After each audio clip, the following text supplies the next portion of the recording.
जय माता दी फ्रेंड्स। कर्पूर गौरम करुणावतारम संसार सारम भुजगेंद्रहारम सदा वसंतम हृदयारविंदे भवम भवानी सहितम नमामि। दोस्तों, हमारी शास्त्रों में पूजा को लेकर के विशेष महत्व बताया गया है और स्कंद पुराण के अनुसार पूजा के बाद आरती करना बहुत ज़रूरी है, बहुत महत्वपूर्ण है। हमारी पूजा संपूर्ण नहीं मानी जाती है। जिस भी दिन आप भगवान की पूजा करते हो उसके बाद आरती करना बेहद ज़रूरी माना गया है, तभी कोई पूजा पूर्ण रूप से सफल होती है। दोस्तों, लेकिन एक बात होती है कि अगर आप सुबह सुबह पूजा करते हैं तो एक मंत्र है जो अगर आप नहीं करते हैं तो इसके बिना आपकी पूजा अधूरी मानी जाती है। आरती के अलावा ये चीज़ है दोस्तों जिसे आपकी आरती के बाद ज़रूर करना चाहिए, चाहे आप आरती के पहले करें या बाद में करें, पर इस मंत्र को करने से ही आपकी आरती संपूर्ण मानी जाती है। हिंदू धर्म में पूजा के दौरान मंत्रों के उच्चारण का विशेष महत्व माना गया है और सभी देवी देवताओं के मंत्र अलग अलग होते हैं, इनके लाभ अलग होते हैं, फायदे भी अलग होते हैं। दोस्तों, कर्पूर गौरम करुणावतारम संसार सारम भुजगेंद्रहारम सदा वसंतम हृदयारविंदे भवम भवानी सहितम नमामि। इस मंत्र का अर्थ है कर्पूर गौरम। पहले समझ लें, पूरे मंत्र को अच्छे से समझें।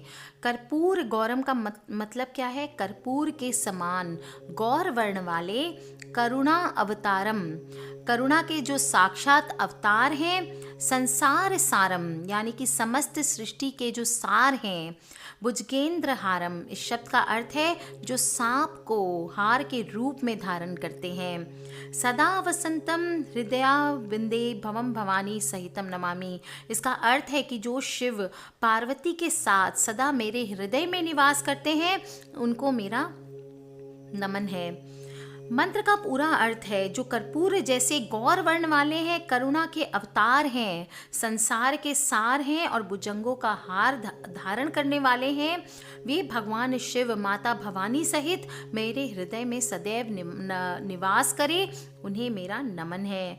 दोस्तों, पुराणों में उल्लेख मिलता है कि जैसे किसी भी पूजा के पहले भगवान गणेश की स्तुति की जाती है, वैसे ही किसी भी देवी देवता की आरती के पहले या बाद में कर्पूर गौरम करुणावतारम मंत्र का जप करना अपने आप में एक बहुत इम्पोर्टेंट होता है। दरअसल भगवान शिव की ये स्तुति शिव पार्वती विवाह के समय विष्णु द्वारा गाई गई है और फिर शिव शंभू की स्तुति में उनके दिव्य रूप का बखान किया गया है। शिव को जीवन और मृत्यु का देवता माना गया है, इसलिए इस मंत्र का जप कभी भी व्यर्थ नहीं जाता। दोस्तों, इस मंत्र को आरती के बाद या पहले करना बहुत आवश्यक है और इसके बिना आपकी आरती पूरी नहीं होती है। तो अब से ध्यान रखेंगे कि जब भी पूजा और आरती करें, मुझे लगता है सब लोग करते ही होंगे और जो लोग नहीं करते हैं उनको ये मंत्र सिद्ध करना बहुत ज़रूरी होता है। इस बात का पूरा ध्यान रखें। अक्सर ये माना जाता है कि शिव शमशान वासी हैं, अघोरी हैं, उनका स्वरूप बहुत ही भयंकर और अघोरी वाला है, लेकिन ये स्तुति बताती है कि उनका स्वरूप बहुत ही दिव्य है। शिव को सृष्टि का अधिपति हम मानते हैं, मृत्यु लोक के देवता हैं और उन्हें पशुपति नाथ भी कहा जाता है। दोस्तों, पशुपति का अर्थ है संसार के जितने भी जीव हैं, मनुष्यों सहित उन सब के अधिपति हैं वो, और ये स्तुति इसी कारण से गाई जाती है कि जो इस समस्त संसार के अधिपति हैं वो हमारे मन में निवास करे। शिव शमशानवासी हैं दोस्तों, जो मृत्यु के भय को दूर करते हैं। हमारे मन में शिव वास करे, मृत्यु का भय दूर हो। और इसीलिए जब भी आप किसी मंदिर में पूजन करने जाएं, घर में जब भी पूजा करें, तो वहाँ अनिवार्य होता है इस मंत्र का जप। और दोस्तों, आगे से कभी भी भूलिएगा मत।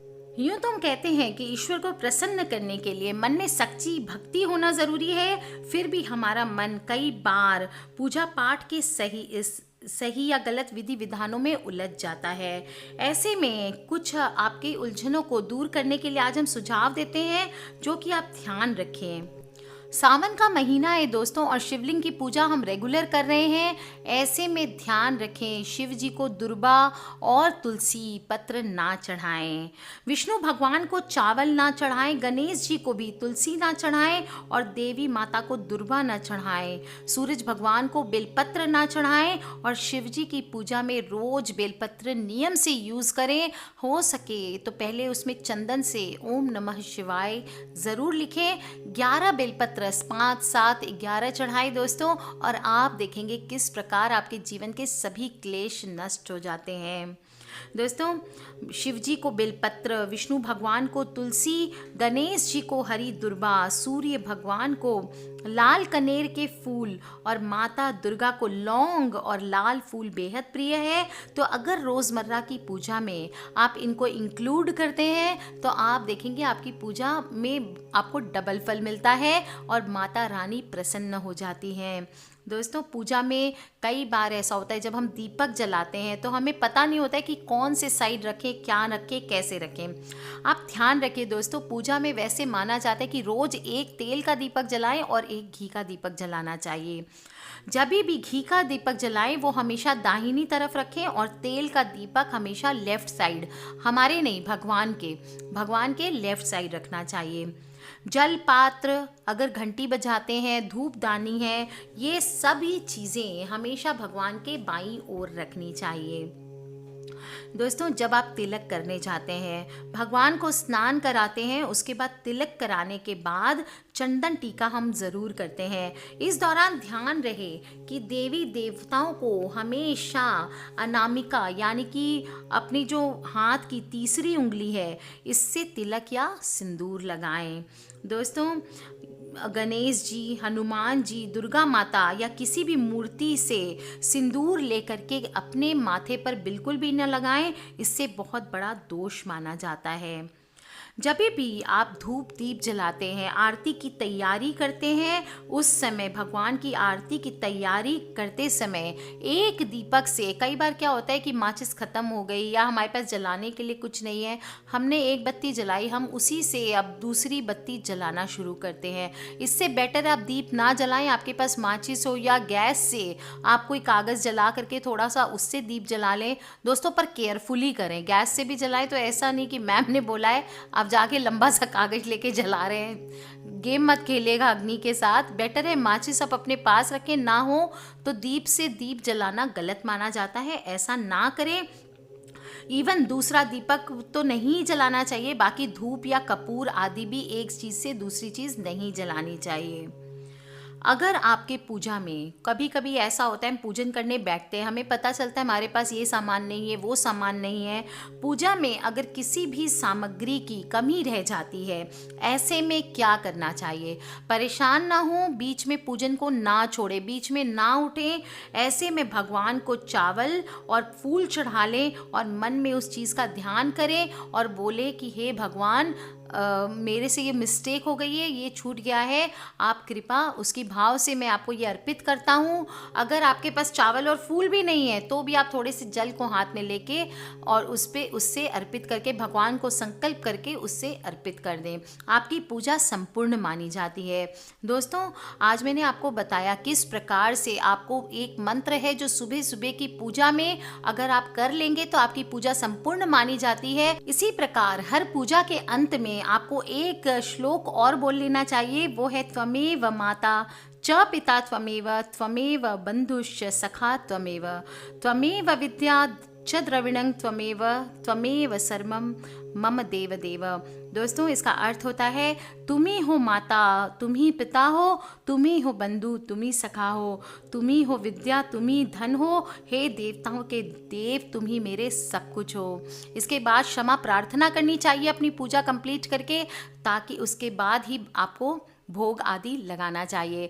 दोस्तों ये होता है रोज़ के पूजा का नियम, और अगर आप ये पूजा में ये 2 मंत्र, ये 2 श्लोक आप बोल लेते हैं तो आपकी पूजा कोई रीज़न नहीं है कि संपूर्ण नहीं मानी जाती है।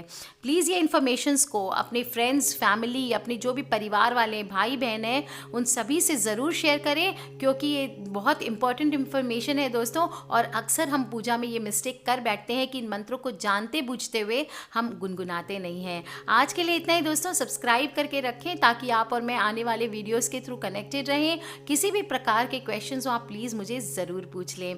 आज के लिए इतना ही। Love you all friends, take care, जय माता दी एंड बम बम भोलेनाथ की।